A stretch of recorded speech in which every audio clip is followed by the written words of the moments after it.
पूरे जितने आस्था चैनल पर कथा सुन रहे हैं और जितने इस पंडाल में बिहार की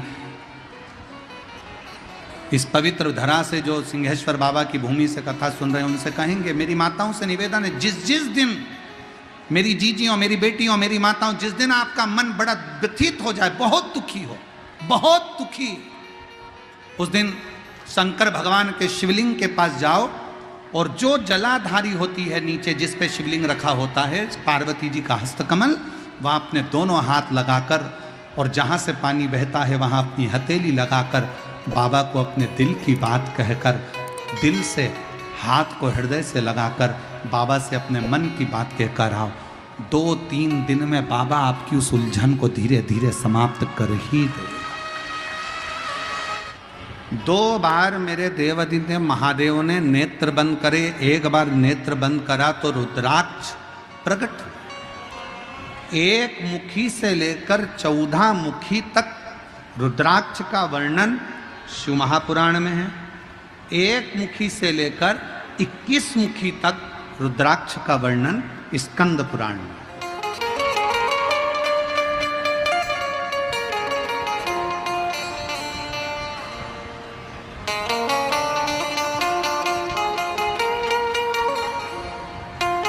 अब उस रुद्राक्ष में ऐसा क्या है?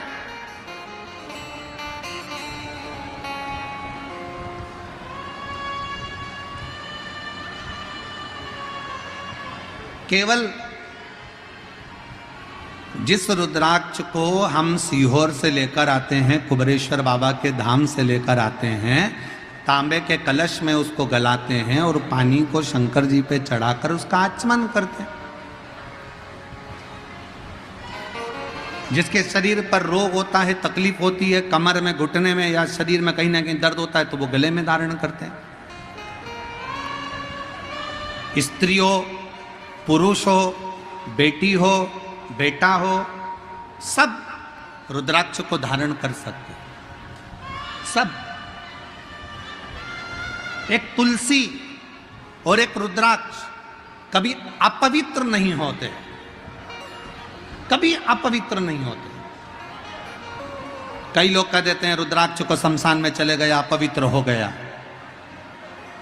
कई लोगों ने कह दिया रुद्राक्ष वहां चले गया, अपवित्र हो गया। तुलसी की माला अपवित्र हो गई, तुलसी अपवित्र हो गई। तुलसी और रुद्राक्ष कभी अपवित्र नहीं होते। तुलसी और रुद्राक्ष तो जो अपवित्र है उसको भी छू ले तो पवित्र कर देते हैं, उसको भी पवित्र कर देते।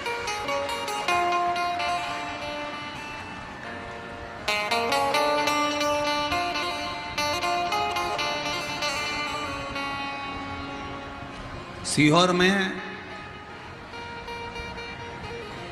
जिस रुद्राक्ष को आप लोग लेकर आते हो, वहां से झोली पसार कर मांग कर कंकर शंकर की भूमि पर पहुंचकर रात्रि विश्राम कर कर सुबह बाबा से जल चढ़ाकर प्रार्थना कर कर रोग मुक्ति के लिए लोग, शरीर कष्ट से निवारण के लिए लोग रुद्राक्ष लेकर आते हैं।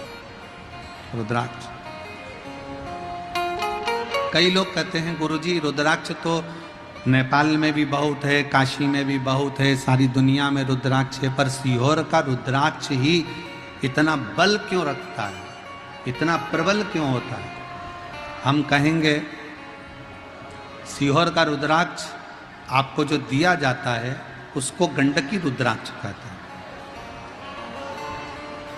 जब बाबा धाम में वो पहुंचता है, कुबरेश्वर धाम में, उस रुद्राक्ष के 1 मुखी से लेकर 21 मुखी तक जो मंत्र शिव महापुराण की कथा में, स्कंद पुराण में जो वर्णन किए जाते हैं, उन मंत्रों के द्वारा उन रुद्राक्षों को शिवरात्रि के समय पर जो रुद्राक्ष महोत्सव होता है उस समय पर उसको बाबा के उन मंत्रों को अभिजीत कराया जाता है, अभिमंत्रित किया जाता है।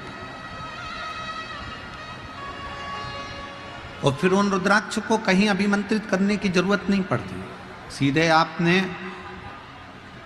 कुबरेश्वर धाम से लेकर निकले और वहीं से आप उसका प्रयोग करना प्रारंभ कर सकते हो, वहीं से उसको धारण कर सकते, करना चाहिए। इस पृथ्वी की जितनी पवित्र नदियां हैं सब शिव जी के पास में आकर खड़ी हो गई। बाबा देवादिदेव महादेव ने पूछा क्या बात है? गंगा, यमुना, सरस्वती, कावेरी, मंदाकिनी, नर्मदा, क्षिप्रा, सरयू, जितनी पवित्र नदियां हैं सब,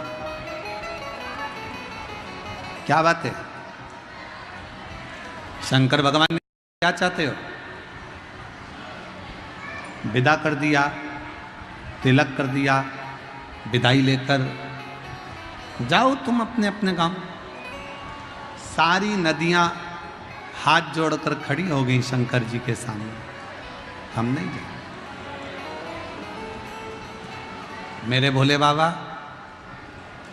जैसे आपने गंगा को अपने मस्तक पर रखा है, मेरे भोले बाबा जैसे आपने गंगा को मस्तक पर रखा, पार्वती को बाजू में रखा, अपने साथ में रखा, सारी पवित्र नदियां कर रही हैं हम नहीं जाना चाहते, हमको भी विदाई लेकर यहाँ से जाना नहीं है मेरे भोले बाबा, हमको भी आपके साथ रहना है। तो शंकर भगवान ने जितनी पवित्र नदियां थीं उन सब नदियों को कह दिया अगर तुम जाना नहीं चाहती हो मत जाओ, मेरा शिवलिंग जहां पर विराजमान होगा, समझिएगा जरा, देखकर समझिएगा, ये जलाधारी है और ये जलाधारी और यहां से पानी बहता है, ठीक है? ये शिवलिंग है। शंकर भगवान ने कहा पवित्र नदियों से कि तुम कह रही हो कि हमें जाना नहीं है, हमें अपने साथ में रखो।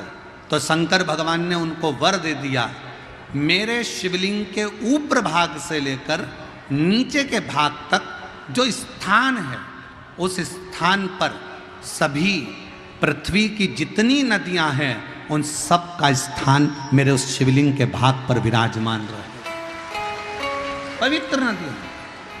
अब कई लोग कहते हैं गुरुजी शंकर जी पे जल चढ़ाकर पीने से बीमारियां चली जा रही है, शंकर जी पे जल चढ़ाकर आचमन करने से गठान गल जा रही है, ऐसा कैसे हो सकता है? उसका कारण केवल इतना है, जब हम शंकर भगवान पे जल चढ़ाते हैं, गंगा, यमुना, सरस्वती, कावेरी, नर्मदा, सब जल चढ़ाते से पूरी नदियों का जल उस जल में आ जाता है। पार्वती जी का हस्तकमल, जया, विषहरा, शामली, दौतली, सबका जल उसमें मिल जाता है। अशोक सुंदरी और गणेश कार्तिकेय का जल उसमें प्राप्त हो जाता है, और जब हम जल का पान करते हैं तो हमारा रोग धीरे धीरे समाप्त हो जाता है। उस जल की पवित्रता का